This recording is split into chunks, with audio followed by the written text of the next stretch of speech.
শ্রী শ্রী ঠাকুর মা স্বামীজিকে প্রণাম জানিয়ে আজকের পাঠ শুরু করছি। 1.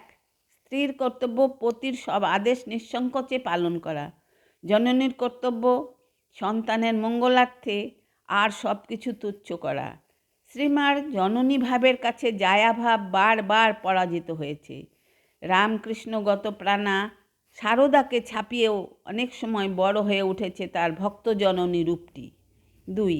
জীবনে যতই কষ্ট হোক কখনো সত্যকে অস্বীকার করো না, কারণ সত্যের থেকে বড় শক্তি পৃথিবীতে আর কিছুই নেই। 3. বিপদ যে আসবে না তা নয়, সে তো আসবেই। ঠাকুরকে ধরে রাখলে সবার বিপদ থেকে উদ্ধার হবে। তোমরা সংসারে থাকো, অত পারবে না, তার নাম যেটুকু পেয়েছো তাই নিয়ে থাকো, ওইটুকু করতে পারলেই হলো। যেমন ভাব তেমনি লাভ। ঠাকুরকে সর্বদা আপন ভাববে। ছায়া কায়া সমান, ডাকতে ডাকতে ছবিতে তার আবির্ভাব হয়। 4. সংসার ছেড়ে যাবি কোথায়? তীর্থে যাবি? সেখানেও বাজার, সেখানেও হাট। আশ্রমে যাবি? সেখানেও উনুন, সেখানেও রন্ধন। বনে যাবি? সেখানেও ফলমূল আহরণ। দরকার হবে জল ঝড় রৌদ্র থেকে আত্মরক্ষার জন্য কুটির চাই। শরীরটাই একটা সংসার। যেখানে যাবি শরীরটা তো যাবেই, তার ক্ষুধা, তার তৃষ্ণা, তার ক্লান্তি, তার অবসাদ, তার রোগ, তার অশান্তি সঙ্গেই যাবে। সুতরাং যেখানে যাবি সেখানেই সংসার, সংসার ছাড়বার উপায় নেই। 5.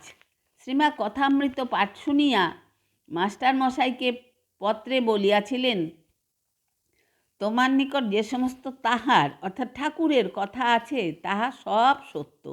আমি একদিন তোমার মুখে শুনিয়া বোধ হইল যে তিনিই এই সমস্ত কথা বলিতেছেন। আবার মাস্টার মশাইয়ের স্ত্রী নিকুঞ্জ দেবীকে মা বলিয়াছিলেন, এই যে সব তার অর্থাৎ ঠাকুরের কথা ভাব মনে করে লেখা কি কম কথা? আমি আশীর্বাদ করছি খুব তার বই প্রচার হোক আর তাকে সবাই জানতে পারুক। 6. মায়ের এক কায়স্থ ভক্ত রাজেন্দ্র কুমার দত্ত উপবৃত্ত ধারণের বিষয়ে মায়ের অনুমতি প্রার্থনা করলে মা তাতে কোনো আপত্তি করেননি। তবে উপবৃত্ত ধারণ করলে যাতে তার সদ্ব্যবহার ও মর্যাদা রক্ষা করা যায় তার প্রতি তাকে বিশেষ লক্ষ্য রাখতে বলেন। 7. শ্রী শ্রীমা পরিপাটিরূপে সংসার করেছিলেন। প্রবল সাংসারিক বৈরিতার মধ্যেও তিনি পুণ্যব্রতা সহধর্মিণীর কর্তব্য পালন করে গেছেন।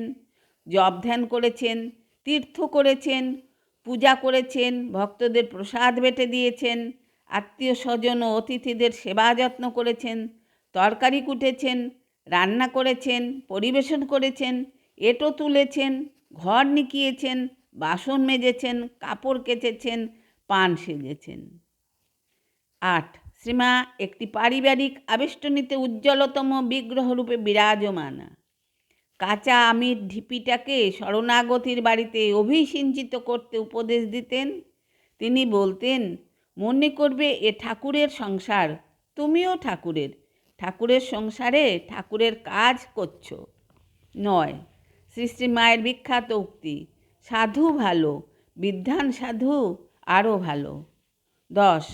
শ্রীমায়ের জীবন আলোচনায় আমরা দেখতে পাই ঠাকুরের যুগধর্ম প্রবর্তক চেষ্টাকে ফলবতী করিবার জন্য শ্রীমা সেই দক্ষিণেশ্বরের জীবনকালেই আগ্রহান্বিত ছিলেন এবং রামকৃষ্ণও তাহার বিকাশোন্মুখ অসীম শক্তির সহিত পরিচিত থাকায় নিজ কার্যভার সেই শক্তিরূপিণীর হস্তে তুলিয়া দিতে অতীব ব্যস্ত হইয়াছিলেন।